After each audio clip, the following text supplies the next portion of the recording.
നമസ്കാരം. നിയന്ത്രണ രേഖയിലേക്ക് ഒരിക്കൽ കൂടി സ്വാഗതം. മലയാളിയുടെ ലഹരികളിലൊന്നാണ് എക്കാലവും സിനിമ. അതേ സിനിമ പുതിയ തലമുറയെ ആനന്ദലഹരിയിലേക്ക് നയിക്കുന്നത് കൊക്കൈനും കഞ്ചാവും പുകവലിയും പ്രോത്സാഹിപ്പിച്ചുകൊണ്ടാണ് എന്ന ഗുരുതരമായ വിമർശനങ്ങൾക്ക് നടുവിലാണ് ഇന്ന്. ലഹരി ഉപയോഗത്തിന്റെ പേരിൽ ഒരു സാമാന്യവൽക്കരണം നമ്മുടെ പുതുതലമുറ സിനിമകൾക്ക് മേൽ പതിച്ചിട്ടുണ്ട് എന്നത് നിഷേധിക്കാനാകില്ല. ലഹരിയുടെ പിന്നാമ്പുറങ്ങൾ തേടാനുള്ള ത്വരയായി മാറുന്നുണ്ടോ പുതിയ സിനിമാ കാഴ്ചകൾ? ഈ ഘട്ടത്തിലാണ് നിയന്ത്രണരേഖ ഈ വിഷയം ചർച്ച ചെയ്യുന്നത്. ലഹരി തേടുന്നത് സിനിമയാണോ ഒരു തലമുറയാണോ? ചർച്ചയിൽ നമ്മളോടൊപ്പം ചേരുന്നത് പ്രമുഖ സംവിധായകൻ AK സാജൻ, അഭിനേതാവ് Vinayakan, Kochi deputy police commissioner Nishanthini, കഥാകൃത്തും തിരക്കഥാകൃത്തുമായ സന്തോഷ് ഏച്ചിക്കാനം, പ്രമുഖ സൈക്യാട്രിസ്റ്റ് ഡോക്ടർ CJ ജോൺ എന്നിവരാണ്. ഒപ്പം പ്രേക്ഷകരും നമ്മളോടൊപ്പം ചേരുന്നു.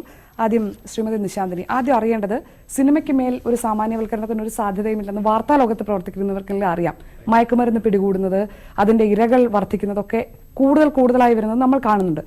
സത്യത്തിൽ പോലീസിന്റെ നിരീക്ഷണത്തിൽ മയക്കുമരുന്നിന്റെ സ്വാധീനം കേരള സമൂഹത്തിൽ ഇപ്പോൾ എത്രത്തോളം ശക്തമാണ്? അതൊരു ഫാക്ട് തന്നെയാണ്. അത് ശക്തമായിട്ട് തന്നെയാണ് ഉള്ളത്. കാരണം ഇപ്പോൾ കഴിഞ്ഞ വർഷത്തിൻ്റെ നമ്മുടെ കൊച്ചി സിറ്റിയിൽ തന്നെ ഏകദേശം 550 കേസ് കഞ്ചാവ് കേസാണ് നമ്മൾ പിടിച്ചിട്ടുള്ളത്. അപ്പോൾ ഇത് ഒരു സൈഡ് നമ്മൾ പിടിക്കുന്നുണ്ട്, വർദ്ധിക്കുന്നുണ്ട് എന്നുള്ള കാര്യം കൂടി ഒരു സത്യമാണ്. അപ്പോൾ അത് ശക്തമായിട്ട് ഈ നിങ്ങൾ പറഞ്ഞതുപോലെ ന്യൂ ജനറേഷൻ ഈ ലഹരിയെ തേടി പോകുന്ന ഒരു it's a bad sign of society എന്ന് തന്നെ പറയാം. അങ്ങനെയുള്ള സൊസൈറ്റിയിലാണ് നമ്മളിപ്പോൾ പോകുന്നതെന്നാണ് പോലീസിന്റെ ഒരു കാഴ്ചപ്പാട്. ഇപ്പോൾ ഇത് ഇത്രയും വലിയ വാർത്തയും ചർച്ചയും ഒക്കെ ആയത് നമുക്കറിയാം. ഒരു പ്രമുഖ സിനിമാ താരം കൊക്കൈനുമായി പിടിയിലായി എന്നുള്ള വാർത്തയെ തുടർന്നാണ് ഇത്ര വലിയ ചർച്ചകളിലേക്കൊക്കെ പോകുന്നത്. അതുകൊണ്ട് സിനിമാ പ്രവർത്തകർ തന്നെ ചോദിക്കുന്ന ഒരു ചോദ്യം, ഞങ്ങളെല്ലാവരും ലഹരി ഉപയോഗിക്കുന്നവരാണെന്നൊരു ധാരണ ഈ വാർത്തകൾ പരത്തുന്നില്ല എന്നുള്ളതാണ്. സിനിമാ ലോകത്ത് മയക്കുമരുന്നിന്റെ സ്വാധീനം പ്രത്യേകമായി എടുത്തു പറയാവുന്ന അത്രയും ഗുരുതരമാണ്. നമുക്ക് അങ്ങനെ ഒരു പർട്ടിക്കുലർ ഇൻഡസ്ട്രി ടാർഗറ്റ് ചെയ്ത് പറയാൻ പറ്റില്ല. ശ്രീ AK സാജൻ, പിന്നാമ്പുറത്ത് നിന്ന് സിനിമാ ലോകത്ത് അണിയറയിൽ നിന്ന് കേൾക്കുന്ന കഥകളിൽ പക്ഷേ കുറച്ചുകൂടി ഗുരുതരമാണ്. ഒരുപക്ഷെ പോലീസ് കാണുന്ന നിയമപ്രശ്നത്തെക്കാൾ ഗുരുതരമാണോ യുവതലമുറ സിനിമകളിലും ആ സിനിമാ പ്രവർത്തകരിലും മയക്കുമരുന്നിന്റെ സ്വാധീനം എന്നൊരു ചോദ്യം ഉണ്ടാകുന്നുണ്ട്. താങ്കളുടെ നിരീക്ഷണം എന്താണ്? ഇല്ല, സമൂഹത്തിലുള്ളൊരു മയക്കുമരുന്നിൻ്റെ ഉപയോഗം കൂടുന്നതനുസരിച്ച് സിനിമ അത് വേറിട്ട് കാണേണ്ട കാര്യമില്ല. കാരണം സമൂഹവും സിനിമയും ഒന്നും രണ്ടല്ല. അവിടെയുള്ള എല്ലാവരും തന്നെയാണ് ഇവിടെയുള്ളത്. സൊസൈറ്റിയിലും മൊത്തം നമ്മുടെ സമൂഹത്തിൽ മൊത്തത്തിൽ ആഘോഷങ്ങൾ കൂടി. അപ്പോൾ അതിൽ വരുന്ന ചില ഇത്തരമുള്ള മയക്കുമരുന്നുകളോ അല്ലെങ്കിൽ മദ്യമൊക്കെ ഒന്നും എനിക്ക് തോന്നുന്നത് ഇതൊക്കെ ഒരു പ്രതിഷേധത്തിൻ്റെ ഭാഗമാണ്. അങ്ങനെ തന്നെയാണോ വിനായകൻ? ഓരോ വ്യക്തിപരമായുള്ള പ്രതിഷേധമാണോ അതോ സുഖാനുഭവം മാത്രമാണോ ലഹരിയുടെ സ്വാധീനം? ലഹരി ഒന്നും ഇതിൻ്റെ ഒരു ഭാഗമൊന്നുമല്ല. ഒരുവിധപ്പെട്ട ആൾക്കാർ മാറിയില്ലെങ്കിൽ പുതിയ പിള്ളേരെ ഇവർ ഇടിച്ചു മാറ്റും. ഇതാണ് എൻ്റെ റിയാലിറ്റി. എനിക്ക് കുറച്ച് പേരിലേ പറയാൻ പറ്റുള്ളൂ. ഇതാണ് എൻ്റെ റിയാലിറ്റി. അത് എല്ലാ കാര്യത്തിലും ഫ്രീഡം എവറിത്തിങ്. മാറിയില്ലെങ്കിൽ ഇടിച്ചു മാറ്റും. അത് പ്രായമാക്കാമെന്നൊന്നും പ്രശ്നമൊന്നുമില്ല, അവർ ഇടിച്ചു മാറ്റും. ഇത് റിയാലിറ്റിയാണ്, ഫ്യൂച്ചറിൽ കാണാം. എന്ന് വെച്ചാൽ മയക്കുമരുന്നിൽ ഒരു പ്രശ്നമല്ല. സായൻ ചേട്ടൻ പറഞ്ഞതാണ്, മയക്കുമരുന്നല്ല ഇതിന്റെ പ്രശ്നം. ഇത് അവരുടെ വിപ്ലവമാണ്. സിനിമയിൽ കാണുന്ന കഥാപാത്രങ്ങൾ തന്നെയാണ് ജീവിതത്തിലും. അല്ല വെച്ചാൽ സിനിമയിൽ കാണുന്ന മയക്കുമരുന്നിന്റെ മായാലോകം തന്നെയാണ് ജീവിതത്തിലേക്ക് ചിലരെങ്കിലും പകർത്താൻ ശ്രമിക്കുന്നത് എന്ന് യുവതലമുറ. സിനിമയിൽ ഒരു 0.5 മാത്രമേ കാണിച്ചിട്ടുള്ളൂ. റിയാലിറ്റി അതിലും ഭീകരമാണ്. വ്യക്തിപരമായ അനുഭവം, കണ്ട അനുഭവം ആണ് അതിഭീകരം. താങ്കളുടെ വളരെ പ്രശസ്തമായ ഒരു കഥ ഇടുക്കി ഗോൾഡ് സിനിമയായപ്പോൾ കഥയേക്കാൾ കൂടുതൽ കേന്ദ്ര കഥാപാത്രമായത് ലഹരിയാണ് എന്നൊരു വിമർശനം പൊതുവെ ഉയർന്നിട്ടുള്ളതാണ്. സിനിമ അല്ലെങ്കിൽ ഏത് കലാമാധ്യമമാണെങ്കിലും അത് അവിടെ പറയുന്നത് എന്തും ലഹരിയാണെങ്കിലും അത്രമേൽ സമൂഹത്തെ സ്വാധീനിക്കുമോ? അല്ല, സിനിമ ഒരു കലാരൂപം എന്നുള്ള രീതിയിൽ ഒരു സമൂഹത്തെ ഏറ്റവും കൂടുതൽ സ്വാധീനിക്കുന്ന ഒരു മാധ്യമമാണ് സിനിമ എന്ന് പറയുന്നത്. അപ്പോൾ ഈ ഇടുക്കി ഗോൾഡ് എന്ന് പറയുന്നൊരു കഥ, അതിൻ്റെ കഥയും അതേ സമയത്ത് തന്നെ അതിൻ്റെ തിരക്കഥയും അതിൻ്റെ സിനിമയും ഒന്നും ഈ ലഹരിയെ പ്രൊമോട്ട് ചെയ്യാൻ വേണ്ടി ചെയ്തൊരു ഒരു കലാരൂപമല്ല. അതിന് എൻ്റെ കഥ വായിച്ചുള്ളവർക്കറിയാം, എൻ്റെ കഥയിൽ നിന്ന് വളരെ വ്യത്യസ്തമായിട്ടാണ് സിനിമ ചെയ്തിരിക്കുന്നത്. അപ്പോൾ എൻ്റെ കഥയിൽ ഉള്ള ഒരു കാര്യം, അത് ലഹരി എന്ന് പറയുന്നത് ഒരു സൗഹൃദത്തിൻ്റെയൊക്കെ ലഹരിയാണ്. യഥാർത്ഥ ജീവിതത്തിൻ്റെ ലഹരി എന്ന് പറയുന്നത് കൃത്രിമമായിട്ടുണ്ടാക്കുന്ന ഈ മയക്കുമരുന്ന് എന്നുള്ള ലഹരിയല്ല, സൗഹൃദത്തിൻ്റെ ലഹരിയാണ് ഏറ്റവും വലിയ ലഹരി എന്ന പുതിയ ഒരു വെളിച്ചത്തിലേക്ക് പ്രേക്ഷകനെ കൊണ്ടുപോയതിന് ശേഷമാണ് ആ സിനിമ അവസാനിക്കുന്നത്. അപ്പോൾ ആ രണ്ട് കഥയും സിനിമയും ഒരിക്കലും രണ്ടും എന്തല്ല, മയക്കുമരുന്നിനെ പ്രൊമോട്ട് ചെയ്യുന്ന ഒരു സാധനമല്ല. അത് തെറ്റിദ്ധരിക്കപ്പെട്ടു. കഴിഞ്ഞ ദിവസം ഇതിലും കണ്ടു. കഴിഞ്ഞ ദിവസം മറ്റൊരു ചാനൽ ഇതിട്ട് കാണിച്ചുകൊണ്ടിരിക്കുകയാണ്. എന്ത് പറയുമ്പോഴും ആരെങ്കിലും എവിടെയെങ്കിലും ആരെങ്കിലും ഒരാളെ അറസ്റ്റ് ചെയ്ത് കഴിഞ്ഞാൽ അപ്പോൾ കാണിക്കുന്നത് ഇടുക്കി ഗോൾഡ് എന്ന് പറയുന്ന ഈ സിനിമയുടെ ക്ലിപ്പിംഗ്സ് ആണ്. തീർച്ചയായും അവിടെ ഒരു പ്രശ്നമുള്ളത് ചിലപ്പോൾ ആവിഷ്കരിക്കുന്ന ആൾ ഉദ്ദേശിക്കുന്ന അതേ സന്ദേശം തന്നെ ആവണം എന്നില്ല കാണുന്ന ആൾ സ്വീകരിക്കുന്നത് പല സന്ദേശങ്ങളിലൊന്ന്. ഞാൻ ചോദിക്കുന്നത് മയക്കുമരുന്നിന്റെ ഉപയോഗം മഹത്വവൽക്കരിക്കുക അല്ലെങ്കിൽ അതിനൊരു വീരപരിവേഷം ഉണ്ടാകുന്ന തരത്തിൽ ഒരു ചിത്രം കൈകാര്യം ഒരു പ്രമേയം കൈകാര്യം ചെയ്യേണ്ടി വരുമ്പോൾ അത് സമൂഹത്തെ എങ്ങനെ ബാധിക്കും നോക്കേണ്ട ഉത്തരവാദിത്തം ബാധ്യത എല്ലാ കലാകാരന്മാർക്കും ഉണ്ടോ? അല്ല, അതൊരു അങ്ങനെ ഒരു തെറ്റിദ്ധാരണ. കലയില്ല. കാരണം എന്താ പറഞ്ഞാൽ നമ്മൾ എന്താണ് ചെയ്തുകൊണ്ടിരിക്കുന്നത്? അപ്പോൾ അങ്ങനെയാണെങ്കിൽ രാവിലെ മുതൽ വൈകുന്നേരം വരെ ഭഗവത്ഗീത മാത്രം വായിച്ചുകൊണ്ടിരുന്നാൽ മതി. എല്ലാ ചാനലിലും രാവിലെ മുതൽ ഭഗവത്ഗീത, ഉച്ചക്ക് ബൈബിള്, വൈകുന്നേരം ആകുമ്പോൾ ഖുറാൻ, ഈ 3 സാധനങ്ങളും വായിച്ചു കൊടുത്തുകൊണ്ടിരിക്കുക. ആരെങ്കിലും ചാനൽ കാണുമോ? കാണില്ല. നമ്മുടെ സമൂഹത്തിൽ പല പല കാര്യങ്ങളുണ്ട്. അതിലൊന്ന് മാത്രമാണ് ഈ മയക്കുമരുന്ന് പറഞ്ഞത്. സിനിമാ പ്രവർത്തകരിലെ മയക്കുമരുന്ന് ഉപയോഗം കൂടുന്നത് കാരണം സിനിമകളുടെ ഷെഡ്യൂളുകൾ തടസ്സപ്പെടുന്നു, സിനിമകൾക്ക് ഒരുപാട് തരത്തിലുള്ള പ്രശ്നങ്ങൾ ഉണ്ടാകുന്നു, യൂണിയനുകൾ ഇടപെടണം എന്ന രീതിയിൽ വരെ പറയുന്നത് സിനിമാ ലോകത്ത് പ്രവർത്തിക്കുന്ന നമ്മളിപ്പോൾ പുതിയ ഒരു ഗ്രൂപ്പ്, എനിക്ക് പെട്ടെന്ന് സമീറിനെ കുറിച്ച് പറയാൻ പറ്റും. സമീർ താഹിർ ചാപ്പാക്കുറിച്ച് പടം ചെയ്തത്. സമീറാണ് അടുത്ത കാലത്ത് ഇൻഡസ്ട്രിയിൽ ഒരു അനക്കിയത്. സമീറിൻ്റെ ഇപ്പോഴത്തെ ഷൂട്ടിംഗ് സെറ്റപ്പ് എന്ന് വെച്ചാൽ രാവിലെ 6 മണിക്ക് എണീക്കും, 10:00 ഷൂട്ടിംഗ് നിർത്തും, വൈകിട്ട് 3:30 ഷൂട്ടിംഗ് തുടങ്ങും, 6:30 വരെ ഷൂട്ട് ചെയ്യും, ബാക്കി സമയത്ത് അവർ ഓടിച്ചിട്ട് കളിച്ചിട്ട്. സോ അതല്ല 60 ദിവസത്തെ ഷൂട്ട് 45 ദിവസം കൊണ്ട് സമീർ ഷൂട്ട് ചെയ്യുന്നുണ്ട്. എൻ്റെ കൂടെ നിൽക്കുന്ന ആൾക്കാരും അതിലും ഭീകര സത്യസന്ധമായിട്ട് പടം ചെയ്യുന്നുണ്ട്. ന്യൂ ജനറേഷനെ തൊടാൻ പറ്റില്ല. ഇത് കുറച്ച് നരച്ച ആൾക്കാരുടെ പരിപാടിയാണ്. മാറിയില്ലെങ്കിൽ ഞാൻ നേരത്തെ പറഞ്ഞത് സംഭവിക്കും. കാണാം, നമുക്ക് ഇപ്പൊ തന്നെ കാണാം. ശരി, ഇപ്പൊ തന്നെ കാണാം. ശ്രീ എ കെ സാജൻ, അങ്ങനെ ന്യൂ ജനറേഷനെ ബ്രാൻഡ് ചെയ്യാൻ ശ്രമിക്കുന്നത് സിനിമാ ലോകത്തുള്ളവർ തന്നെയാണോ? അല്ലല്ല, സിനിമാ ലോകത്ത് ഇത് എനിക്ക് തോന്നി ഇതൊക്കെ ഒരു കേവലമായ ഒരൊറ്റ വായനയിൽ നമുക്ക് പറയാമെന്ന് മാത്രമേ ഉള്ളൂ. ഈ മയക്കുമരുന്നും തലമുറയും തമ്മിൽ ബന്ധമൊന്നുമില്ല. അങ്ങനെ ഒരു തലമുറയും ബന്ധമില്ല. കാരണം ഇപ്പം നമ്മൾ ചർച്ച ചെയ്ത വിഷയമായതുകൊണ്ട് ഒരുപക്ഷെ ജോൺ അബ്രഹാം വലിച്ച കഞ്ചാവ് ഏത് പുതിയ തലമുറയാണ് വലിച്ചിട്ടുള്ളത്? കൊക്കൈനൊക്കെ 1 ഗ്രാമിന് 24,000 രൂപയെന്നൊക്കെ എഴുതി കണ്ടു. 4,000 രൂപയ്ക്ക് കിട്ടുള്ളൂ. 4,000 രൂപ വിലയുള്ളൂ. അപ്പൊ ഇതിനൊക്കെ price varies depends on the quality. അത് ചിലപ്പോൾ 2,000 തൊട്ട് ക്വാളിറ്റിയാണ് ഇതിന്റെ വിഷയം. വൈറ്റ് പൗഡറിലോട്ട് സ്പീഡ് എന്നൊക്കെ പറഞ്ഞിട്ട് കുറച്ച് കെമിക്കൽസ് അത് ആഡ് ചെയ്യും. അത് നമുക്ക് മുമ്പ് നൈട്രാവൈറ്റ് എന്നൊക്കെ പറഞ്ഞിട്ട് 20 കൊല്ലം മുമ്പ് 25 കൊല്ലം മുമ്പ് ഇവിടെയുള്ള എല്ലാ മെഡിക്കൽ ഷോപ്പിലും കെത്തഡിൻ ഉൾപ്പെടെ എല്ലാം വിറ്റിരുന്നതാണ്. താങ്ങാൻ പറ്റില്ല. അതുകൊണ്ടാണ് സിനിമക്കാരെ കൂടുതൽ കുറ്റം പറയുന്നതാണ് പോലീസ്. മറഡാന അടിച്ചിട്ട് നശിഞ്ഞു പോയി. ഇപ്പം സന്തോഷ് പറഞ്ഞു സൗഹൃദത്തിൻ്റെ ലഹരി, പിന്നെ കഞ്ചാവിൻ്റെ ലഹരി. ഈ പലപ്പോഴും ഇത് രണ്ടും തമ്മിൽ ഉള്ള വ്യത്യാസം ഇത് ഉപയോഗിക്കുന്ന ആളുകൾക്ക് മനസ്സിലാവാതെ പോകുന്നുണ്ട്. ഇപ്പോൾ വിനോദമായാലും വിനോദവേളകളിലായാലും കൂട്ടായ്മകളിലൊക്കെ ആയാലും ലഹരി വേണം എന്നുള്ളൊരു സംസ്കാരം ഈ മദ്യത്തിന് നമ്മൾ തുറന്നു കൊടുത്തോടുകൂടി നമ്മൾ സംസ്കാരത്തിൽ ഉണ്ടായിട്ടുണ്ട്. ആ ഒരു സംസ്കാരം നിലനിൽക്കുന്നിടത്തോളം കാലം മാറുന്നതിനനുസരിച്ച് പുതിയ പുതിയ മേഖലകളിലേക്ക്, പ്രത്യേകിച്ച് ന്യൂ ജനറേഷൻ എന്ന് പറഞ്ഞ സിനിമാക്കാരെയല്ല ഞാൻ പറയുന്നത്, പൊതുവിലുള്ള ന്യൂ ജനറേഷൻ പോകും എന്നുള്ളത് സത്യമാണ്. ആവിഷ്കാരം എന്ന് പറയുമ്പം ഞാൻ അങ്ങനെ ജാമ്യം എടുക്കാൻ സന്തോഷിനെ സമ്മതിക്കില്ല. കാരണം എന്താണെന്ന് വെച്ച് കഴിഞ്ഞാൽ ഞങ്ങൾ ഡോക്ടർമാരൊരു മരുന്ന് എഴുതുമ്പോൾ അതിൻ്റെ സൈഡ് എഫക്ട്സ് എന്ത് എന്നറിയുന്ന ഡോക്ടറാണ് ഏറ്റവും നല്ല ഡോക്ടർ എന്ന് പറയുന്നത് പോലെ തന്നെ ഈ സിനിമ ആവിഷ്കരിക്കുന്ന ആളുകൾ ഈ സിനിമ ഒരു വൾണറബിൾ ആയിട്ടുള്ള, ഇത് സ്വാധീനിക്കപ്പെട്ട് തെറ്റായിട്ടുള്ള ദിശയിലേക്ക് പോകുന്ന ഒരു ചെറിയ വിഭാഗത്തിന്, സൈഡ് എഫക്ട്സ് എല്ലാവർക്കും ഉണ്ടാവുന്നില്ല, ആ ചെറിയ വിഭാഗത്തിനെ എങ്ങനെ നശിപ്പിക്കും എന്നുള്ളതിനെ കൂടി ചിന്തിച്ചിട്ട് വേണം സിനിമയുടെ ആവിഷ്കാരം ഉണ്ടാകാൻ. ഇടുക്കി ഗോൾഡിൽ ദൗർഭാഗ്യവശാൽ അതുണ്ടായില്ല എന്നുള്ളത് തന്നെയാണ് സിനിമയുടെ ഒരു ആസ്വാദകൻ എന്നുള്ള നിലയിൽ എനിക്ക് തോന്നുന്നു. കഞ്ചാവിൻ്റെ കാര്യത്തിൽ നമ്മളെല്ലാം വളരെ ആശങ്കാകുലരാണ്. ആ സൗഹൃദത്തിൻ്റെ ലഹരി എന്നുള്ളൊരു മായിക പ്രയോഗത്തിൽ തന്നെയാണ് ഒരു പക്ഷേ പെൺകുട്ടികൾ ഇതിൽ ചെന്ന് പെടുന്നത്. കാരണം ഫ്രണ്ട്ഷിപ്പാണ്.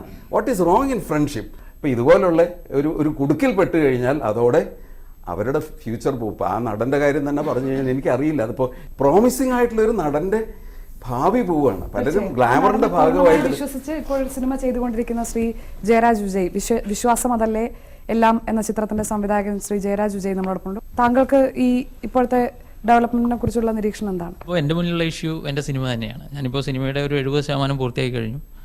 ഇപ്പോൾ ഷൈൻ ഇങ്ങനെ ഒരു അപകടത്തിൽപ്പെട്ടപ്പോൾ ഇനി ഈ നമ്മുടെ സിനിമയുടെ ഒരു ഭാവി ഇപ്പോൾ താൽക്കാലികമായിട്ട് അനിശ്ചിതത്തിലായിട്ടുണ്ട്. പിന്നെ ഷൈനിനെ സംബന്ധിച്ച് എനിക്ക് ഈ സമയത്ത് ഇത് പറയേണ്ടി വരുന്നത്, ഷൈൻ എൻ്റെ ഒപ്പം സ്ക്രിപ്റ്റുമായിട്ട് ബന്ധപ്പെട്ടും അല്ലാതെ ഇപ്പോൾ ഷൂട്ടിങ്ങുമായിട്ട് ബന്ധപ്പെട്ടും ഒക്കെ കുറച്ച് നാളുകൾ ഷൈൻ എൻ്റെ കൂടെ ഉണ്ടായിരുന്നു. ആ സമയത്തൊന്നും ഷൈനൊരു സിഗരറ്റ് വലിക്കുന്ന പോലും ഞാൻ കണ്ടിട്ടില്ല. മാഡം അടക്കമുള്ളവരോട് പറയാനുള്ളത്, അപ്പോൾ സിനിമാക്കാരെ പിടിച്ചാൽ പെട്ടെന്ന് പ്രശസ്തമാകാൻ പറ്റുന്നൊരു സാഹചര്യമുണ്ട് ആരെ. അപ്പോൾ ഇതൊക്കെ ഒരു വലിയ കെണിയാക്കി നമ്മൾ ഒരിക്കലും ഉപയോഗിക്കുന്ന ഒരു പബ്ലിസിറ്റിക്ക് പ്രവണതയുണ്ട്. വേണ്ടിയല്ല പോലീസിങ് ചെയ്യുന്നത്, പബ്ലിക്കിന് വേണ്ടിയാണ് പോലീസിംഗ് എന്ന് പറയുന്നത്. അപ്പോൾ ഇത് ഒരു സെലിബ്രിറ്റിയൊക്കെ പിടിക്കുമ്പോൾ സ്വാഭാവികമായിട്ട് അത് ന്യൂസ് ആകുന്നുണ്ട്. അതൊട്ട് ഞങ്ങളുടെ പേര് പത്രത്തിൽ വരാൻ വേണ്ടി പ്രവർത്തിക്കുന്നു എന്ന് പറയുന്ന വാക്ക് തീർച്ചയായിട്ടും തെറ്റാണ്. It's up to the media to what to take and what not to take.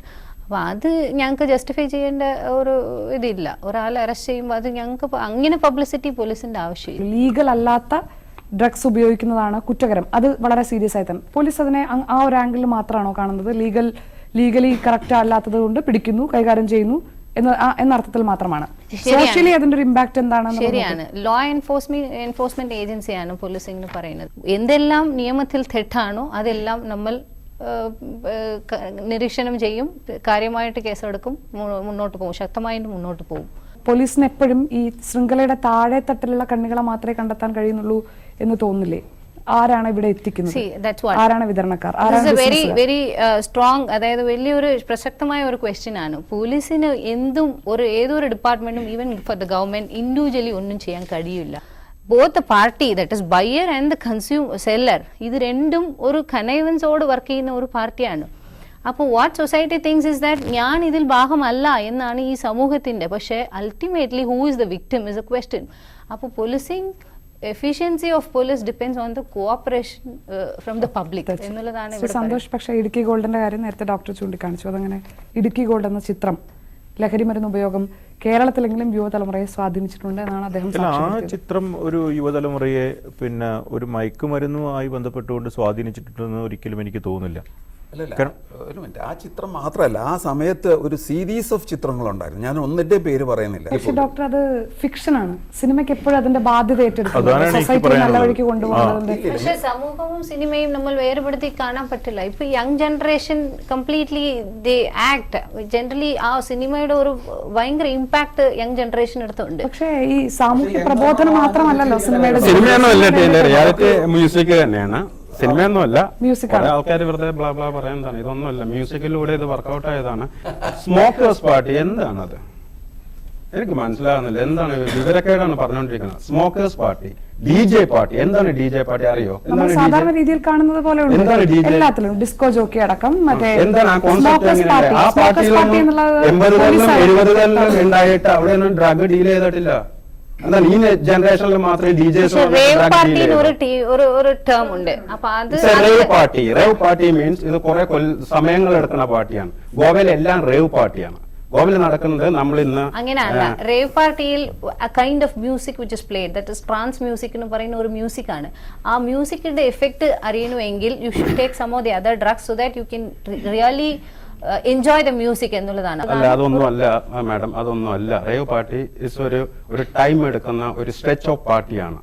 അതിൽ കുക്കിംഗ് ഉണ്ട്, അതിൽ ആൾക്കാർ അങ്ങനെയാണെങ്കിൽ ഒരു സാധാരണ മനുഷ്യനക്ക് 24 മണിക്കൂർ ഉറങ്ങാതെ ഇരുന്ന് കണ്ടിന്യൂസ് ആയിട്ട് ഡാൻസ് ചെയ്യാൻ പറ്റും. അതിൽ പെടുന്നതുണ്ട്, ഞാൻ അതിലോട്ട് വരുന്നതാണ്.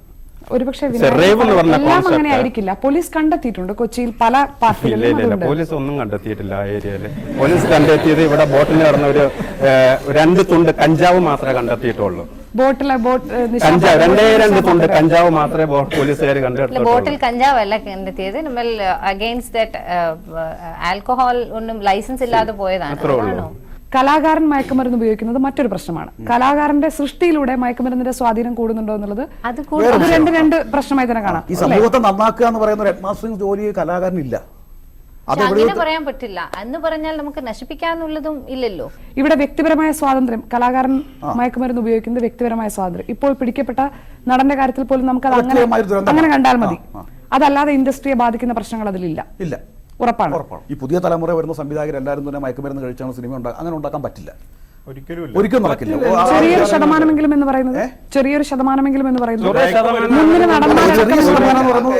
ഒരു ദോഷം സിനിമക്ക് ഉണ്ടാവില്ല അവരെ കൊണ്ട്. ഇതൊന്നും ഉപയോഗിച്ചിട്ട് ഒരു ക്രിയേറ്റീവ് ആയിട്ടുള്ള ഒരു സാധനം ഉണ്ടാക്കാനേ പറ്റില്ല. അത് തെറ്റിദ്ധാരണയാണ്. ആരെങ്കിലും അങ്ങനെ ചെയ്തില്ല. കാരണം അത് പിന്നെ പലപ്പോഴും ഇപ്പം ഒരു നിലപാടെന്ന് എനിക്ക് തുറന്നു പറയാവുന്നത് പുതിയ ചെറുപ്പക്കാരിൽ കാണുന്ന ആകെ ഒരു കുറ്റമായി പറയുന്നത് പലപ്പോഴും അവർക്കൊരു ഒരു ആത്മവിശ്വാസക്കുറവ് കാണാറുണ്ട്. അല്ലെങ്കിൽ ഒരു എഴുത്തുകാരന്റെ ജീവിതം അല്ലെങ്കിൽ ഒരു ചലച്ചിത്രകാരന്റെ ജീവിതം സാക്രിഫൈസ് ചെയ്തിട്ട് ഒരു മെഴുകുതിരി കത്തുന്ന പോലെ അത് കത്തി കഴിഞ്ഞതിന് ശേഷം അതിന്റെ വെളിച്ചം മാത്രം നിങ്ങൾ കണ്ടാൽ മതി. വ്യക്തിപരമായ സ്വാതന്ത്ര്യത്തിൽ ഇടപെടണ്ട. ആ വെളിച്ചമാണ് കൊടുക്കുന്നത്. അത് എഴുത്തുകാരനും സാധാരണ ആൾക്കാരും തമ്മിൽ വ്യത്യാസമുണ്ട്. ഇടുക്കി ഗോൾഡ് എന്ന് പറഞ്ഞ ഫിലിമില് സൗഹൃദത്തിന്റെ ഒരു കഥ പറയുന്നുണ്ട്. അത് ഇന്ന് ലൈഫിലേക്ക് കൊണ്ടുവരാൻ നോക്കാത്തെ അതിൽ തെറ്റ് മാത്രമല്ലല്ലോ മുന്നോട്ട് കൊണ്ടുവരേണ്ടത്. ഇവരങ്ങനെ തെറ്റിയിരിക്കേണ്ട ഇവരങ്ങനെ തെറ്റിയിരിക്കേണ്ട കാര്യമില്ല. ഇവർ അത്ര മണ്ടന്മാരൊന്നുമല്ല. എനിക്ക് പറയാനുള്ളത്, ഞാൻ പറഞ്ഞത് മട്ടാഞ്ചേരിയിൽ നിന്നാണ്. ഞാൻ താമസിക്കുന്ന പ്രദേശത്ത് ഒന്നിൽ കൂടുതൽ, അതായത് 5, 10, 20 കേസുകളുള്ള വിൽപ്പനക്കാരുണ്ട്, മയക്കുമരുന്ന് വിൽപ്പനക്കാർ. ഞങ്ങളടക്കം പിടിച്ചു കൊടുത്തിട്ടുള്ള മയക്കുമരുന്ന് വിൽപ്പനക്കാരെ പിറ്റേ ദിവസം അവർ ജാമ്യത്തിൽ നടക്കണം. അതിന്റെ മുമ്പിൽ ഞാൻ പത്രം വായിക്കുമ്പോൾ എന്റെ മുമ്പിൽ പോകുന്നത് ഈ പ്രതി, കാരണം പോലീസിനല്ല അതിന്റെ റോള്, നിയമത്തിൽ വരുന്ന വ്യത്യാസമാണ്. അങ്ങനത്തെ ഉള്ള ആൾക്കാരുടെ അടുത്ത് റിപ്പീറ്റഡ് ഒഫൻസസ് വരുമ്പോൾ നിങ്ങൾ പറയുന്നത് പോലെ 4, 5, 10 കേസും ശിക്ഷയും ഉണ്ടെങ്കിൽ തീർച്ചയായിട്ടും അവരെ ഗുണ്ട ആക്ടിൽ പെടുത്താനുള്ള ശ്രമം ഞങ്ങൾ നടത്താറുണ്ട്. സംവിധായകർ ഉൾപ്പെടെയുള്ളവർ, കഥാകൃത്തുക്കൾ ഉൾപ്പെടെയുള്ളവർ ഇനിയുള്ള സിനിമകൾ നിർമ്മിക്കുമ്പോൾ നമ്മുടെ തലമുറയെ കുറച്ചുകൂടി അവരെ നല്ലൊരു മൈൻഡിലേക്ക്, നല്ലൊരു വഴിയിലേക്ക് നയിക്കാനുള്ള ഒരു സിനിമയാകണം. എന്നാൽ നമ്മുടെ തലമുറകൾക്ക് സിനിമയോടുള്ള താല്പര്യം കൂടുകയും അത് കൂടുതൽ നന്നായി. പക്ഷേ പഴയ തലമുറയിലും ഇത്തരത്തിലുള്ള സിനിമകൾ ഉണ്ടായിട്ടുണ്ട്. എങ്ങനെ? 80കളിലും 70കളിലും മയക്കുമരുന്ന് ഉപയോഗത്തെ വളരെ നന്നായി ആ ജനറേഷനെ അതൊരു മോശം കാര്യമല്ലാതെ കാണിക്കുന്ന ഉണ്ടായിട്ടുണ്ട്. ഒരു തലമുറയിൽ നശിച്ചു പോയിട്ടില്ലല്ലോ എന്നുള്ളത് ചരിത്രം നമ്മളോട് ചോദിക്കുന്ന ഒരു ചോദ്യം. ആ ജനറേഷനെ സിനിമ ഇത്രത്തോളം സ്വാധീനിച്ചിട്ടില്ല. ഈ 80കളിലൊക്കെ നമ്മുടെ ഒരു കുടുംബ വ്യവസ്ഥിതിയും അതുപോലുള്ള ഒരു പ്രൊട്ടക്റ്റീവ് സംരക്ഷണ സംവിധാനങ്ങൾ കുറച്ചുകൂടെ സാമൂഹികമായിട്ടുള്ള കുറേ കൂടെ ശക്തമായിരുന്നൊരു കാലത്തായിരുന്നു അതൊക്കെ ഉണ്ടായിരുന്നത്. ഇപ്പം ശരിക്കും വ്യക്തിഗതമാണ്. ഈ പിള്ളേരൊക്കെ വ്യക്തിഗതമാണ്. ഇവരൊന്നും അല്ല വിനായകൻ, ഞാൻ വളരെ സ്നേഹത്തോടു കൂടി അച്ഛൻ്റെ അമ്മയുടെ കൂടെ ജീവിക്കുന്ന ആൾക്കാരാണ്. അല്ല വിനായകൻ അല്ലേ ഡോക്ടർ പറഞ്ഞ അങ്ങനെയല്ല, എനിക്കത് അങ്ങനെയല്ല പറഞ്ഞത്. അവരുടെ എക്സ്പോഷർ അങ്ങനെയാണ്. ഒരുപാട് കാര്യങ്ങൾ അവർക്ക് ഒരുപാട് കാര്യങ്ങളിൽ എക്സ്പോഷർ ഉള്ളത് കൊണ്ട് സ്വതന്ത്രമായിട്ട് തീരുമാനം എടുക്കുകയും ഈ മാതാപിതാക്കളെ ആശ്രയിച്ചോ അല്ലെങ്കിൽ ഇതുപോലത്തെ ഈവൻ ഒരു തിരുത്തൽ പ്രക്രിയയിൽ പോലും അത്രയ്ക്ക് അവരെ കേൾക്കേണ്ട ആവശ്യമില്ല, ഞങ്ങൾക്ക് അറിയാം എന്നുള്ള ആ ഒരു ബോധമുള്ള തലമുറയാണെന്നാണ് പറഞ്ഞു വരുന്നത്. നെഗറ്റീവായിട്ടുള്ള മെസ്സേജസ് കുറച്ചുകൂടെ എളുപ്പത്തിൽ ഉൾക്കൊള്ളാൻ പറ്റുന്ന ഒരു രീതിയിൽ. അതെന്തുകൊണ്ടാണ് നെഗറ്റീവായ എളുപ്പത്തിൽ സ്വാധീനിക്കുന്നത്? ഞാൻ പറഞ്ഞല്ലോ, ഈ തരത്തിലുള്ള മറ്റു രീതിയിലുള്ള ഒരു സോഷ്യൽ പ്രൊട്ടക്റ്റീവ് മെക്കാനിസംസ് ഇല്ല ഇപ്പോൾ സമൂഹത്തിലുണ്ടായിരുന്നു. അല്ല, അതാണ് രോഗാവസ്ഥ. ചികിത്സിക്കേണ്ട എവിടെയാണ്? സമ്മതിച്ചു സാജൻ, സമ്മതിച്ചു. അത് തന്നെയാണല്ലോ DCP പറഞ്ഞ സോഷ്യൽ റെസ്പോൺസിബിലിറ്റി എന്ന് പറഞ്ഞ ഒറ്റ വാക്കി പറഞ്ഞത് അത് തന്നെയാണ്. ആ സോഷ്യൽ റെസ്പോൺസിബിലിറ്റി അതിന്റെ കാരണത്തിലേക്കാണ് പോകുന്നത്. പ്രശസ്തരായ ആൾക്കാരെ മയക്കുമരുന്ന് ഉപയോഗിക്കുന്നു. അപ്പം എന്താണ്, പ്രശസ്തരായവർക്ക് പോലും ഉപയോഗിക്കാൻ പറ്റുന്ന ഒരു സാധനം. അങ്ങനത്തെ കാര്യങ്ങളാണ് നമ്മൾ കൂടുതലായിട്ട് ഫിലിമിൽ കാണുന്ന. ഇപ്പോൾ ഏതൊരു ഹീറോ അവരുടെ വേ ഓഫ് അവര് കുട്ടികളത് ഇമിറ്റേറ്റ് ചെയ്യാൻ നോക്കും. അവരുടെ വേ ഓഫ് ഇപ്പോൾ ഡ്രിങ്കിങ് ആണെങ്കിലും അവൻ എങ്ങനെ അടിച്ചു. അപ്പോൾ എനിക്ക് തോന്നുന്നു ഇപ്പോൾ കുട്ടികളൊന്നും അതിന്റെ ഡ്രോബാക്സ് അതിന്റെ അഡ്വേഴ്സ് ഇഫക്ട്സ് എന്താണെന്ന് ആരും ചിന്തിക്കല്ല. അപ്പോൾ എനിക്ക് തോന്നുന്നു അവർക്ക് കൂടുതലായിട്ട് ഈ അവയർനെസ് കൊടുക്കണം. ഇപ്പോൾ ഒരു 5 പേരുള്ള സുഹൃത്തുക്കളാണെങ്കിൽ 3 പേര് അതിനകത്ത് കഞ്ചാവും ഡ്രിങ്ക്സൊക്കെ കഴിക്കുന്നവരായിരിക്കും. അപ്പോൾ അതിൽ 3 പേര് വന്നുകൊണ്ട് പറഞ്ഞ് ഇന്നലെ നന്നായിരുന്നു ഇത് കളിച്ചു. അപ്പം ബാക്കി 2 പേർ കൂടി ഒരു ഇൻസ്പിറേഷൻ കൊടുക്കാണ് കഴിക്കാനുള്ളത്. അപ്പോഴും ഒരാൾ പോകുന്നു, ഒരാൾ നിൽക്കുന്നു. അപ്പോൾ ഏറ്റവും നല്ലത് ഒരു സെൽഫ് കൺട്രോൾ ആർക്കെങ്കിലും 2 പേർക്കും ഉണ്ടാവണം, എല്ലാവർക്കും ഉണ്ടാവണം തന്നെയാണ് എനിക്ക് പറയാനുള്ളത്. ആദ്യം പാൻ മസാല നിരോധിച്ചു, അത് കഴിഞ്ഞ് പിന്നെ മദ്യ നിരോധനത്തിൻ്റെ കാര്യങ്ങളായി മുന്നോട്ട് പോയി. അപ്പോൾ ഈ എല്ലാ കാര്യങ്ങളും ഇങ്ങനെ കെട്ടിപ്പൂട്ടി വെക്കുമ്പോൾ ആളുകൾക്ക് അതിനോടുള്ള അഭിനിവേശം കൂടുകയാണ് ചെയ്യുന്നത്. ഈ ന്യൂ ജനറേഷൻ ആണ് ഇത് കണ്ടിട്ട് പോകുന്നത്, അല്ലെന്നുണ്ടെങ്കിൽ സിനിമ കണ്ടിട്ട് പോകുന്നതെന്നൊന്നും പറയാൻ പറ്റത്തില്ല. കാരണം കുറേ ഏജ്ഡ് ആയിട്ടുള്ള ആൾക്കാരും അല്ലെങ്കിൽ ഒരു മിഡ് ഏജിൽ വന്നിട്ടുള്ള 30 above 40 above ആയിട്ടുള്ള ആൾക്കാരും സിനിമ കണ്ടതിന് ശേഷം എന്ന് പറയാൻ പറ്റത്തില്ല. പക്ഷെ അവർക്ക് ഇത്രയും നാൾ ഉപയോഗിച്ചിട്ടുള്ള ഇനി ഇതൊക്കെ ഒന്ന് ഉപയോഗിച്ചാൽ കൊള്ളാം എന്നൊക്കെ തോന്നിയിട്ട് പോകുന്ന കുറേ ആൾക്കാരുണ്ട്. ഞാൻ ഈ കഴിഞ്ഞ ശനിയാഴ്ച എറണാകുളത്ത് നിന്ന് ആലപ്പുഴയ്ക്ക് നമ്മുടെ ട്രാൻസ്പോർട്ട് ബസ്സിൽ പൊയ്ക്കൊണ്ടിരിക്കുകയാണ്. അപ്പം ഞാൻ പോയപ്പോൾ ഞാൻ കയറിയ ബസ്സിലെ കണ്ടക്ടർ വളരെ നമുക്ക് കണ്ടാൽ മനസ്സിലാവും വളരെ കിറുങ്ങിയിരിക്കുന്ന രൂപത്തിരിക്കുന്നത്. അപ്പം എൻ്റെ കൂടെ എൻ്റെ സുഹൃത്തിനോട് ഞാൻ ചോദിച്ചപ്പോൾ എൻ്റെ സുഹൃത്ത് എന്നോട് പറഞ്ഞു, എനിക്ക് ഈ വ്യക്തിനെ വളരെ പേഴ്സണലായിട്ട് അറിയാവുന്നതാണ്, അത് വളരെ വർഷങ്ങളായിട്ട് അറിയാവുന്നതാണ്. ഈ ഒരുപാട് വർഷങ്ങളായിട്ട് ഈ പുള്ളി KSRTC ബസ്സിൽ കണ്ടക്ടറായിട്ട് തുടരുന്ന ആളാണ്. അപ്പം ഇങ്ങനെ കഞ്ചാവ് അടിച്ചിട്ട് തന്നെ ഇരിക്കുന്ന ഒരു വ്യക്തിയാണെന്നും ഈ പറഞ്ഞ സുഹൃത്തിന് വളരെ പേഴ്സണലായിട്ട് അറിയാമാണ്. പുതിയ സൃഷ്ടിയെ തകർക്കാനുള്ള ഒരു കാരണവർവാദമാണ് ഈ പറയുന്ന കാര്യങ്ങളൊക്കെ. കാരണം ഇത് ശരിക്കും ന്യൂ ജനറേഷൻ എന്ന പുതിയ സൃഷ്ടിയെ മനസ്സിലാക്കാതെ അതിൻ്റെ ദോഷ മായിട്ടുള്ള വശങ്ങളെ മാത്രം മുൻനിർത്തി അതിനെ പ്രോത്സാഹിപ്പിക്കാത്ത ഒരു പ്രവണതയാണ് ഇപ്പോൾ കണ്ടുവരുന്നത്. നമ്മൾ ആരും ഇവിടെ ന്യൂ ജനറേഷനെ കുറ്റപ്പെടുത്തുന്നതല്ല. ഇത് ഉപയോഗിക്കുന്ന അല്ലെങ്കിൽ ഇതിന് അഡിക്റ്റ് ആയിട്ടുള്ള ഇരകളോടുള്ള നമ്മുടെ സമീപനം എന്താണ്? നമ്മൾ എങ്ങനെ ഇവരതായി എന്ന് ആരും ചിന്തിക്കുന്നില്ല. എന്തായിരുന്നില്ല കാരണം? സാമൂഹികമായി എന്ത് പ്രയോജനം എന്തായിരുന്നു അവർക്ക് കാരണം ഉണ്ടായിരുന്നു? അവർ വീടുകളിൽ ഒറ്റപ്പെടുന്നു, അല്ലെങ്കിൽ അവരുടെ വീട്ടിലെ സാമൂഹിക അവസ്ഥ എന്താണ്? ഇതൊന്നും അറിയാതെ നമ്മൾ ഇരകളോട് നമ്മൾ. ഡോക്ടർ, അതിനൊരു ഉത്തരം നൽകാൻ കഴിയും? എങ്ങനെയാണ് ഒരാൾ മയക്കുമരുന്നിന്റെ ഉപയോഗത്തിൽ വീഴുന്നത്? ഒരു റിലീഫ് എന്നുള്ള നിലയ്ക്ക് ഇതിൽ പോകുന്ന ഒരു വിഭാഗമുണ്ട്. അതുപോലെ തന്നെ പ്രധാനമായിട്ട് ഈ റിക്രിയേഷണൽ എന്ന് പറഞ്ഞിട്ട് ഒരു ഹരത്തിന് വേണ്ടിയിട്ട് പോകുന്ന ഒരു വിഭാഗമുണ്ട്. ഈ രണ്ട് വിഭാഗങ്ങളും ഉണ്ട്. എന്ത് പറഞ്ഞു കഴിഞ്ഞാലും ക്രിയേറ്റിവിറ്റിയെ ഉദ്ദീപിക്കുന്ന ഒരു സാധനമല്ല ഇത്.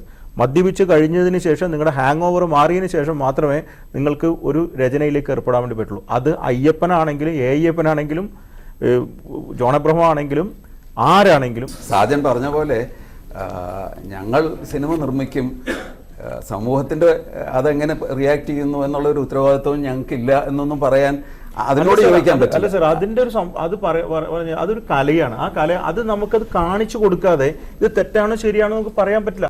ഇപ്പോൾ PK എന്ന് പറയുന്ന ഒരു പടം മതത്തിനെതിരെയുള്ള ഒരു പടമാണ്. ആ മതത്തിന്റെ കാര്യങ്ങൾ കാണിക്കാതെ നമുക്ക് എന്ത് ചെയ്യാൻ വേണ്ടി പറ്റില്ല? PK എന്ന് പറയുന്ന ഒരു പടം ഉണ്ടാക്കാൻ വേണ്ടി പറ്റില്ല. മതം തെറ്റല്ലേ? ജാതി തെറ്റല്ലേ? ഇവിടെ ഇതൊക്കെ തെറ്റാണല്ലോ. ഈ അഴിമതി തെറ്റല്ലേ? കൈക്കൂലി തെറ്റല്ലേ? അതിലൊന്ന് തന്നെയാണ് മയക്കുമരുന്ന്. ഇല്ല, സന്തോഷ് വളരെ ജനറലൈസ് ചെയ്ത് പറയാണ്. ഇപ്പൊ ഒരു കാര്യം പറയാം.